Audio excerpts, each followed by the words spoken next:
There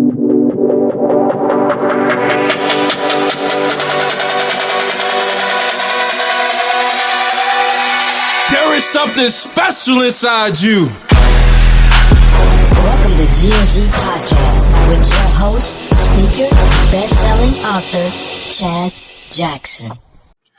Yo, what's going on, kings and queens? It's your boy Chaz Jackson coming back to you once again, representing GNG Gift and the Gift. Hey, I personally just want to take the time to tell each and every one of you, thank you for giving me and my guests your eyes and your ears for just a few minutes as we're ready to dive deep into some inspiration that I pray will plant like a seed in your mind and assist you in becoming a greater version of yourselves. So I am super excited about episode 42. We got my pastor, Matt Kendrick in the house. I'm ready to get this giant on here in a moment. But if you've been viewing GNG podcast, you know that our motto here is we're all gifted differently to make a difference. And I know there are tons of difference makers that's going to be viewing this episode. Go ahead and let us know that you're there. If something resonates with you, a tip or technique, definitely share it out to willing listeners led by God to be influenced and inspired by this amazing theme that we got planned for you guys. And it's called redemption and the fulfillment in life. And again, go ahead and get your pen, your paper. I promise you, I never steer you wrong. There's going to be some amazing value that can be applied right now, given. And before I, again, introduce, I want to go over the mission statement as well for GNG Podcast. And this is to provide tips and techniques for young males who strive to grow in personal development. That's for my new listeners. And I would love for each and every one of you to join me on taking the daily challenge of becoming a passionate visionary who is determined to leave a legacy for themselves by adopting unwavering life values and serving others in the area of gifting led by God. So that's the daily challenge I'm taking. I invite you, if you're new listening to this, I already know if you're viewing this GNG episode, you're taking that daily challenge, but we're going to keep striving forward and growing God's kingdom the way that he sees fit. And gosh, man, let me read off this short bio on my guy, Pastor Matt Kendrick, lead pastor at Redemption City Church. He's a husband, a father, a great man of faith. Amazing mentor for me. This is a treat for me as well, just having him bless this episode 42. And I want to go ahead and I'm so anxious to get him on for each and every one of you guys, the audience, to be blessed and inspired by him. I'm going to go ahead and put him live here on GNG Podcast. Are you ready to get it, King? Let's get it. Yeah. Yes, sir. Yes, sir. So, Chaz, man, thanks so much for having me. But before you even, thanks for the introduction. But Chaz is one of my heroes, you guys. You guys see him on the screen, but I get to know him day in, day out. And Chaz, I love you, man. I love you too, brother. I love you too. And I thank so much of you. That's why this is such a special treat. And I know for the audience who's viewing, this is going to be an amazing conversation. And I know, again, I was just so eager to share you on this episode and allow you to shine your light. And I know what I read off was short and sweet. Is there anything else you'd like the audience to know about yourself? Nah, you nailed it. Yes, sir. Yes, sir. Yes, sir. Now, so I know you been in ministry since 18 years old.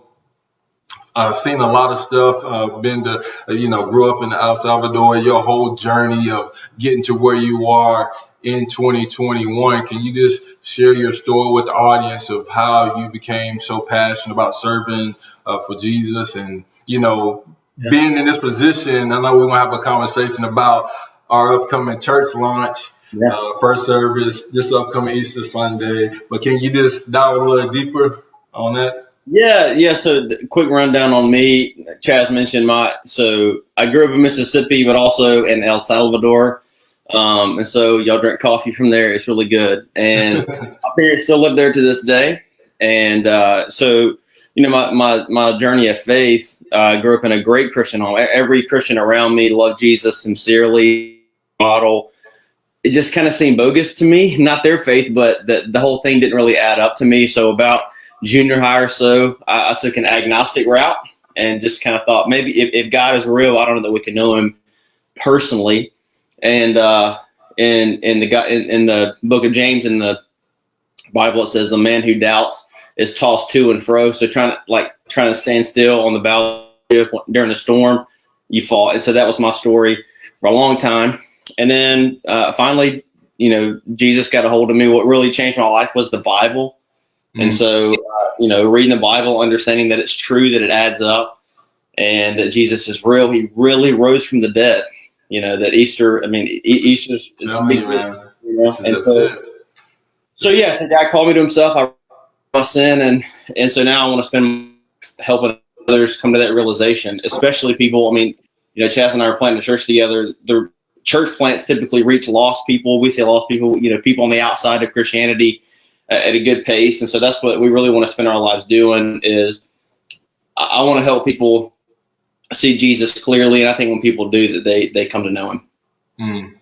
Guys, thank you for sharing that. And I love being on this journey with you of allowing, God to use us and allow our teachings of being disciples, being, driven to create disciples and allow them to gain more clarity, focus, and consistency on chasing after God's own heart as, in the Old Testament, King David was famous for. And guys, man, thank you for answering that calling. I don't think we would have came into the grass if you wouldn't been obedient and chased after God's heart the way that you did. And guys, man, this is such a treat to be on this journey with you with this church launch. And guys, man, I'm so excited for, this audience to learn more about you and for you to be in a position to plan a church and to have that discipline.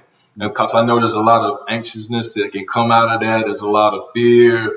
There's a lot of, stretching, growing, being uncomfortable, and really reaching out and, like you said, going after the lost people and allowing them to see who Jesus is and learning how to add value and truly serve wherever God calls each individual to be in.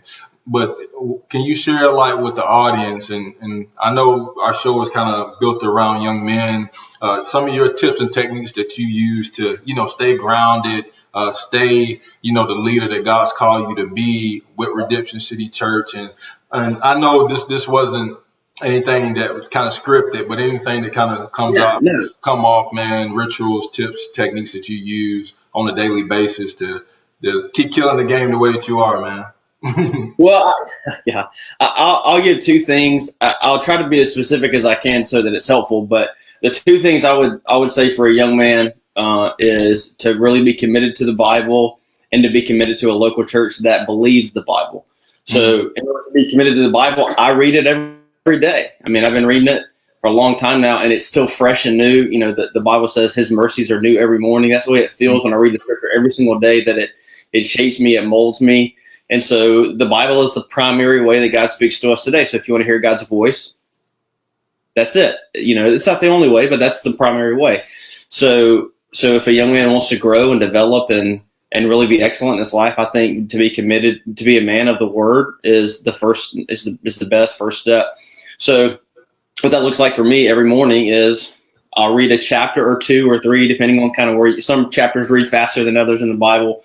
And I'll just make notes and I'll observe things and I'll try to apply things to my life. I'll try to really going on, when it was written, and just that daily discipline of reading a little bit every day. It shapes. And of course we study the Bible at church, we study the Bible in small group, all those things, but the personal discipline really shapes me. And then when I say to be the second thing, the tip or technique to be committed to a church that believes the Bible, that's the whole kit and caboodle. That's the way to success. The old adage, show me your friends, I'll show you your future. Well, show me your church and I'll show you your future. So to really, to not kind of jump into church once a month and think that you're growing, but to really be like you, Chaz, really be in a small group with other believers and really be in other people's lives and show up early to church and help serve and stay late and all those things, to really be involved in a church. You'll never regret it, and it will shape you unlike anything else because they'll care about you. They'll shape you, and you'll have people, most of my ministry has been with young adults, and it's always been so striking that, these 20 somethings only hang out with unchurched 20 somethings. And then, but in your 20s, typically maybe you go to school, you get married, you have kids, you make professional decisions that last a lifetime. And so the last thing you need to do is be only around young people while you're making those decisions. So in the church, you got everybody. And so to be around what the Bible calls a spiritual family, I think to make the decision to be committed to a church that believes the Bible, that's a big kicker, is one of the wisest decisions you can make as a young man. Dude, I think that was gold what you just shared. There's no better way of saying that. And also on the other side of that coin, I know there's teachers, parents, youth advocates that's listening to you right now. Is there any tip or technique that you give to them to encourage that young man to make those decisions of, diving into the Bible on a daily basis and joining that church family, that small group, to really bring forth their gifts and grow in personal development with Jesus? Yeah, anything you can do to help, that you can help to take barriers away from. So all the time we'll have, in the different churches I've served, if a high school student moves off to another state or city and goes to college, I'll do the work for them a lot of times, and I'll find the church that would be great for them, that would, that's a good idea. That they could fit in with, a church that really believes the Bible. A lot of times when I read the belief section on a church's website, I know where they're going pretty quick, so I can kind of weed that out for them. So maybe you can, even if somebody's going to move off, or somebody that's in your city or a different part of your city, you can do the work and find out what would be a good church that people are attracted to and that believes the Bible, and do some of the work for them. And on the Bible side, study it with them. The Bible is a complicated book. So, again, young man, I encourage you to take it up for yourself. The first time you read it will not be as fruitful as the 30th time you read it, but to get to the 30th time, you got to read it the first time. But if there's somebody around you, teacher or coach or whatever, grab somebody, get to school early, or get to wherever you meet the person early, 30 minutes, and just, what Chaz and I do every Tuesday night in our small group, we'll read a couple of verses and we'll talk about it. We'll read a couple more verses and we talk about it. And that slow, steady process is transformative, I believe. Boom, boom. It's kind of like that iron sharpens iron. And even so many, our kids play together, and it's like, I can tell Zuri to do something, but the chances of her doing it versus me walking her through it and doing it with her, like, it's so much the percentage of her success of learning to apply and learning exactly what I'm wanting her to take out of that situation. We can draw the line and plug in the blank, whether it's cleaning up a room or getting something she loves every time I'm trying to fix something. We recently moved, and this is like, Daddy, can I help? Can I help put the bunk bags together? Can I help? And it's just kind of like, I can let her wreck everything, or I can just sit there and really cultivate and really show her exactly what to do during those times, even though it might take some patience, right? Especially, a little patience, like even with that young man, if you're listening right now, a coach, teacher, parent, sometimes, it's going to take some consistency to get them to really buy in and really be invested. And there's no better way than to showing through your own actions, like, man, Chaz is doing this. Matt's he's doing this. He's reading on a daily basis. He's showing some of the qualities that we're reading in his life right now. So that sticks out so heavily as far as your character is whenever you're thinking about, investing in young people and teaching them the right values and principles and morals and interests to take from some of these beliefs. And Chaz, you're exactly right. And young folk, they've seen how to quit. They've seen how to not endure, but to be the person in their life that stays consistent, that runs through the finish line, that's something that really sticks with young people and gives them a model for what they could be. And, to show, everything in life that's worthwhile takes time to build. A good marriage takes time. Being a great parent takes a lot of time. Being good in your field professionally, you don't become a good physical therapist. So it doesn't happen overnight. And so to show young people the building blocks that, that it takes is, I think it's crucial. You're right. Dude, that's big. That's big. Gosh, everything takes time. I told you, if you didn't get your pen and paper, it's okay. Go ahead and pause it. You can hit the replay here a little bit, because that was a really, really valuable tip to take, is understanding patience. I'm speaking to myself right now, whoever listening to too. Yeah, I'm texting to myself. And I'm sure, man, we can all relate to that. That whole instant gratification on whatever subject matter. We want things to happen right then and there, but being patient and being grounded.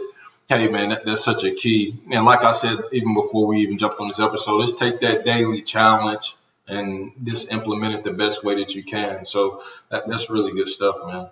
And I know you kind of, before lead pastor, you really dove into the whole youth pastor side of things back in Mississippi, right?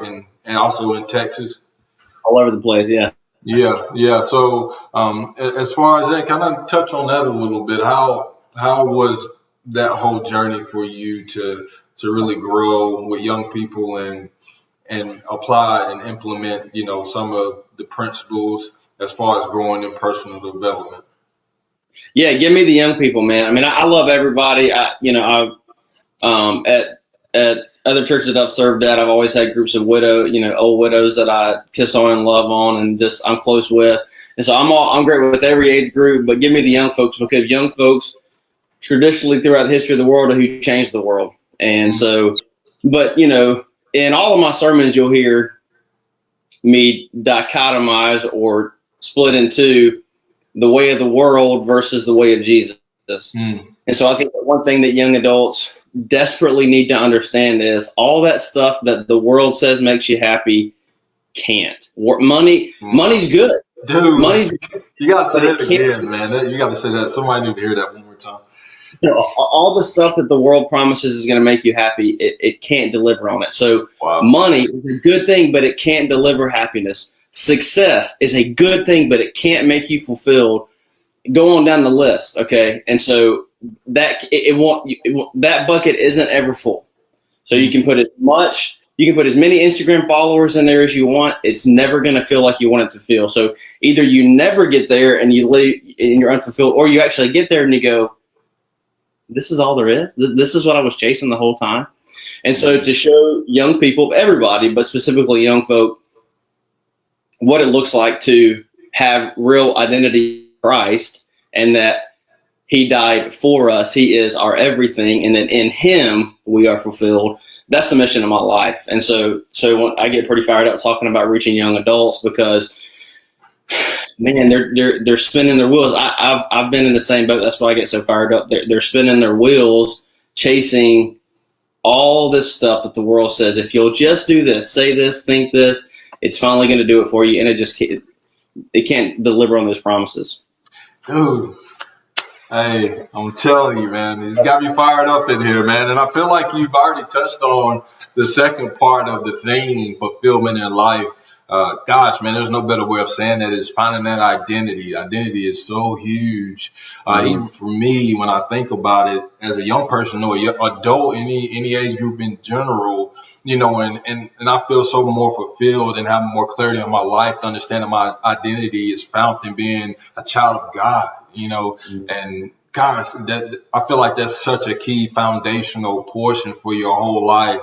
And I love what you said about, you're really not going to find that fulfillment in worldly things, man. I was going to come back to you and how you're serving and adding value. And that's what true fulfillment is built from. But on the other side of that whole theme, so the theme is redemption and fulfillment in life. I know you kind of covered that second part, but what does redemption mean to you? Because I know our church, Redemption City Church of Fort Worth, best church in Southwest Fort Worth, by the way, whoever listening. And so when you hear the word redemption, what comes to mind to you, for you? Yeah, that's the.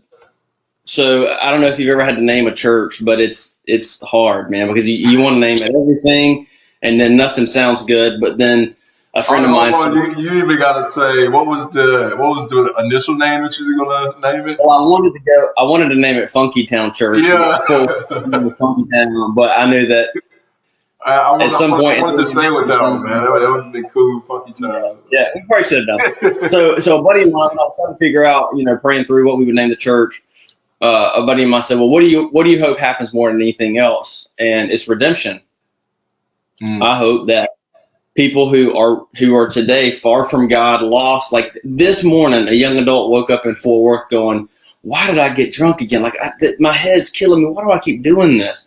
This morning, right. A teenager woke up in Fort Worth going, what am I doing with my life? How do I become successful? What do I do next? What does that look like? This morning, an orphan woke up in Fort Worth not knowing where they're going to wake up tomorrow. Wow. And so what we want to see at Redemption City Church is God to redeem those stories for that young adult to come to our church and see what true happiness looks like. For that teenager to come to our church and look at what real direction in life looks like. For that orphan to come into one of our homes and live with us. Right? That's what we want. And so for God to redeem marriages that look like they're lost, for God to redeem stories that look like they're hopeless, that's what we want to see every single day. And by God's grace, I think we will. And then so it's Redemption City Church because we want to be a church for the city. One of the things that we say all the time is we want to serve the city in such no strings attached ways that if Redemption City Church vanished, Fort Worth would go, what are we going to do now? Like, who's going to serve that? Who's going to take care of that now? Who's going to take care of the orphans? What's going to happen now? And so, yeah, that's what we hope by God's grace. I got about 30 years left in the tank in ministry. So for the next 30 years or so, before I hand it off to a young cat, we're going to seek after God's heart, which is redemption for the city. Dude, I think you got at least 31 and a half. I'm 40. Let's see. We're going 40, man. I think you got another 10. I'll still be a member of the church. Take all the stress out. Dude, that's such good stuff. Thank you for sharing that. And guys, I'm excited to be on this journey with you. I constantly tell you that every time I come in your presence, and just this journey is just beginning. Whoever's listening right now with Redemption City Church and it's coming Easter. This is why this episode is so special, because it's going to be our official launch. We've been having some preview services, but this is going to be the first one that really kicks it off for 2021. And God's doing so many amazing things for the church, and providing with equipment, people, and just there's so many blessings are coming out. There's so many new relationships being built, and it's being led by this giant right here, Pastor Matt Kendrick. Definitely, man. I know you said I was your hero, man, but you're equally mine. And guys, I'm excited to be on this journey with you, brother, for sure. And I'm glad you made that call last year to be able to put us in the grasp and the moves to be able to come here in Texas. It's definitely been a nice ride along the way, a bumpy ride, trials and tribulations, but God will be done for sure, man. Right. But I think what God's leading me to come at you in this perspective. So with gift and a gift, I said that the motto is we're all gifted differently to make a difference. The Bible tells us that, we're fearfully and wonderfully made, God's the potter and we're the clay. So in essence, he shapes us, he molds us individually. We all, look differently, but also I feel like there's qualities and there's traits and gifts and talents that each and every one of us, possess, that, and there's going to be things that Matt is going to be able to do that Chaz is not going to be able to do, and vice versa. There's going to be people that you're going to be able to impact that I'm not able to impact based off of our stories, our trials and tribulations, our lessons, our experiences, our gifts, our abilities. And what gift and a gift, meaning physically we're a gift, but inside, I call it a seed of greatness.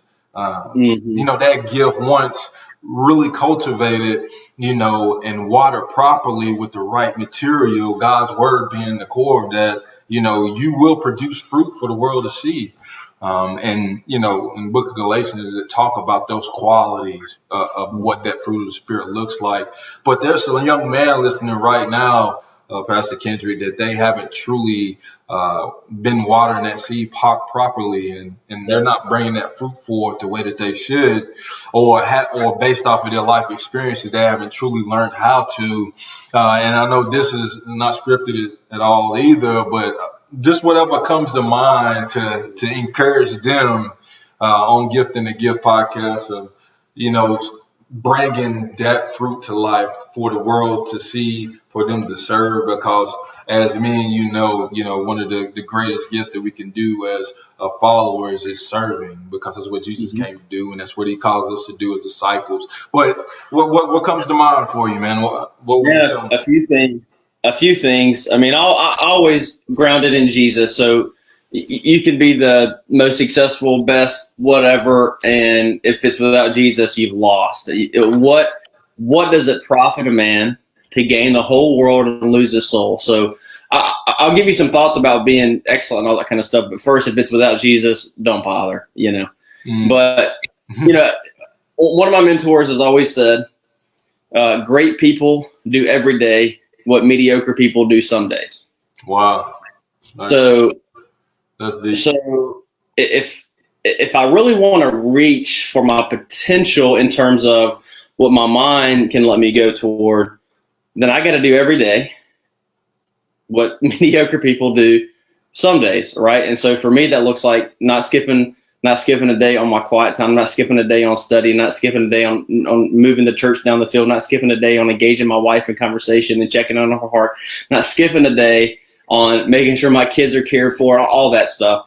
So I think that's the first thing, is to go for it every day. The Bible says to work as if unto the Lord. And so, whatever field you want to be in, if you're not a doctor or a lawyer, the best hairstylist in the world makes a pretty good living, right? And so whatever God has gifted your hands to do, if you'll work as unto the Lord, and you'll try to do great every day, and you'll not get weary in doing good, also, as the Bible says, you will be successful. Mm-hmm. I think, and that's really oversimplifying it, but I really believe that's true. That if you try to be great every day, and you work like God's your boss, I think you'll be successful. Yeah, it's about that consistency. Consistency compounds, right? And consistency compounds. Yeah. Yeah, exactly. That's good. But yeah, man, and a lot of times when we think about it, it's so easy for us to point the finger at somebody else and blame them for our circumstances, or however that case may be. It's so easy for us to sit and wish for things to happen and not truly take action. It's so easy for us to put things off, and however that may look, whether it's that applying for that new job, or that college, or however the case may be, of that putting that resume in order, or writing a book or a podcast, or whatever the case may be. It's so easy for us to just kind of throw things to the side. So easy for us to put ourselves around people that won't hold us accountable, don't expect anything from us, right? Yeah. And it's so easy for us to blame other people for our circumstances, for our trials and tribulations. But like you said, man, regardless of what happened within your life, everybody has a story, some worse than others. But if you put in the time, and you stay consistent, and you stay grounded, and you build that courage and resilience to keep getting back up after every failure, right. Falling for it, as Denzel will say, there's going to be some fruit or harvest that will come. I love in one of my favorite verses in Galatians, talk about, let us not become weary of doing good. At the proper time, you will reap a harvest. So yeah, that comes with that consistency, right, that you're talking about, and really just staying grounded in your beliefs, your values, your interests, and your principles. So I truly believe that, man. That resonates with me. Another kind of maxim that I believe is true too is that we oftentimes overestimate what we can do in a year, but underestimate what we can do in 10 years. And so, wow.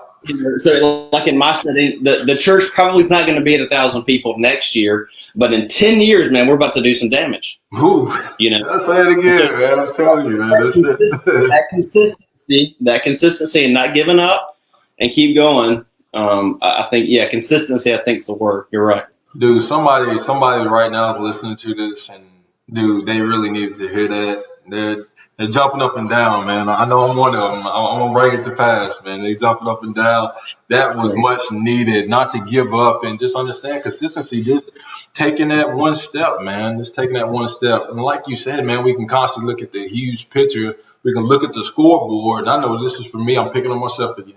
You can look at the scoreboard and you might be failing, whoever listening to this right now. It might not be working out the way that you planned, but just stay with the process, because the scoreboard is going to work itself out.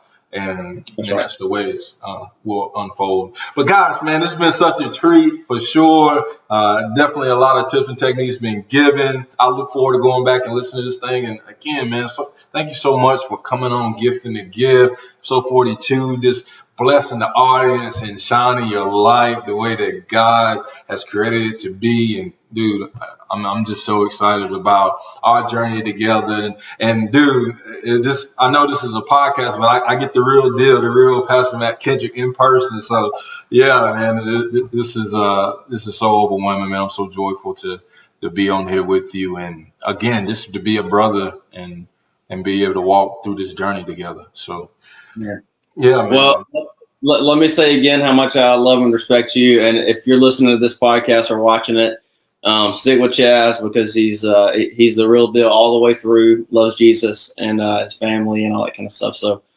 yes, sir. And I know somebody's listening right now. They want to know more about you, like, social media handles, the church website. I know we have the upcoming services coming up, this upcoming Easter. So can you share some of your contact information? Like, man, I want to know more about Pastor Matt at Matty Ice. You know what I mean? The church is redemptioncityfw.com. FW like Fort Worth. Redemption City FW. So so redemptioncityfw.com. My email and everything's on there. On social media, I'm Matt Kendrick 100. Keeping it 100. 100. So it's that on all platforms or whatever. But so Redemption City, we're off and running. So if you're a praying person, we cover your prayers as we start meeting on Sunday. Yes, sir. For some reason, put in reverse, Terry. I don't know. Whoever listened to that, man, that's just a left field for me and him, man. For some reason, that popped in my head. I don't know why. When you said but yeah, man. Yeah, man. This like I said, it's been a treat. Thank you again. And I'm going to go ahead and lead us out, brother. I told each and every one of you episode 42 was going to be phenomenal. Pastor Matt Kendrick, he killed the game. Again, I know there's something that you took from this episode. Go ahead and drop it in the comments. Any way that we can serve you, help you, add value to you, you know how to reach us. We love each and every one of you. I want you to do two things for me. I want you to stay up with GNG. More episodes coming soon. Do two things for me. Keep that crown on your heart. And please remember this, family. We are God's echo. I love each and every one of you. Peace. Thank you for listening to GNG Podcast. Remember, you are gifted differently to make a difference. Please visit ChazJacksonSpeaks.org and let's continue to grow together. God bless.